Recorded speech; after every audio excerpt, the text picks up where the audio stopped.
the lovely Corey, Don't cut it off. You hand it back to James. lovely Mike, Maverick, Maya, and Daddy-O. Alright, there you go. Just point it at Mom.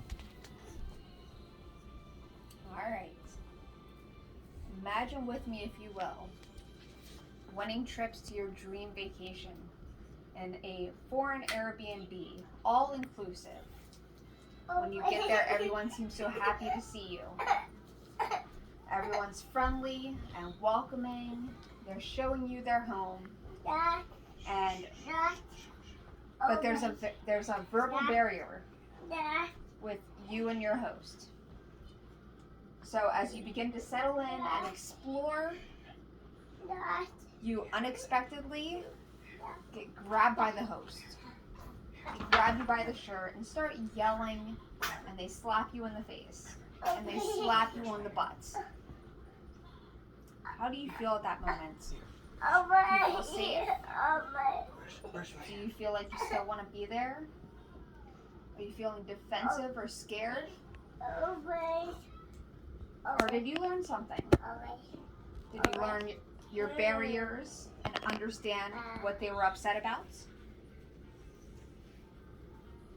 I would bet that every single one of you instantly imagined a human-to-human interaction where a non-verbal communication still offers a level of understanding, such as is the person pointing something while they're yelling? Are they identifying subjects or objects that they are upset about?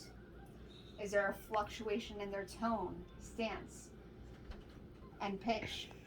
These all let you know what they're feeling or what they're trying to portray in a non-verbal communication. However, when communicating with animals, they do not have the same emotional intelligence. So when bringing home that new pet, especially a young animal such as puppies, it is highly important to build communication with them.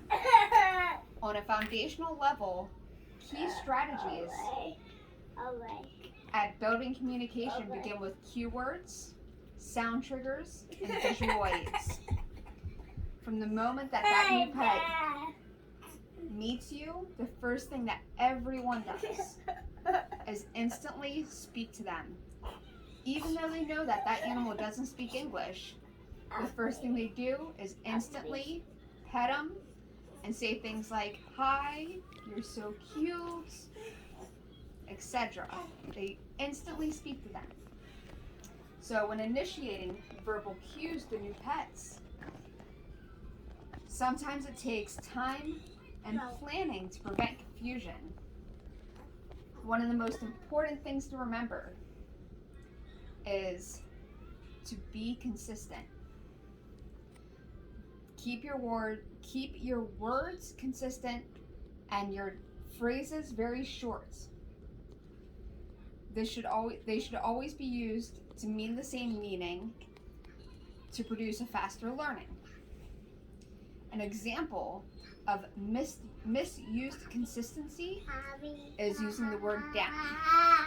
So if you're using the word down for lay down, but then your new dog gets on the couch and you instantly reactively say, "Hey, down," or "get down," they could easily confuse that for lay down on the couch.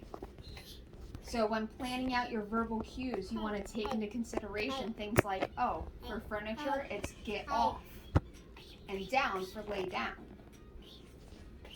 This will be one of the key consistencies in creating that communication with your new animal. Also take into consideration IQ. All animals learn differently and at different paces. So patience is a new pet necessity. For a faster reaction and consistency, Pavlo produced conditional training. That was the use of sound triggers that was used on dog training that produced a bell or that a sound cue like a bell would equal a reward or a meal. The response was measured based off the dog's salivation. And in this day and age, we currently use clickers to inform the dog that a desired request was met. And some people use whistles as a identifier for coming when called. So if your dog's out playing in a large yard, you could whistle and they would understand that means to come and find you.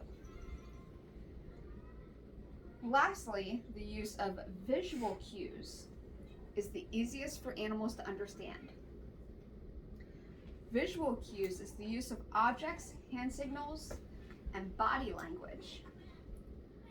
Although visual cues still require positive reinforcement, it is easy for the animal to process and understand signals and objects than it is to listen for different tones and words when they're listening to your everyday speech.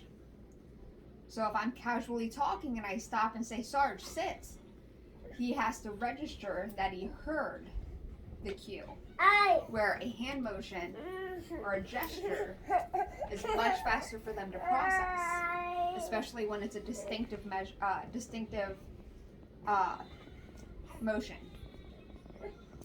So in conclusion, building communication with a new pet or animal does take time and patience, positive reinforcement such as treats or being petted, and the use of verbal, sound, and visual cues. These cues can be cross-trained to mean the same behavior, such as the word sit with a hand gesture can produce a clicker sound, meaning they're going to get a reward for fulfilling that request. Now, wouldn't your all-inclusive dream vacation be better if your host was patient and took the time to build a communication with you so there was an understanding of boundaries and rules and a way to communicate with them? Thank you.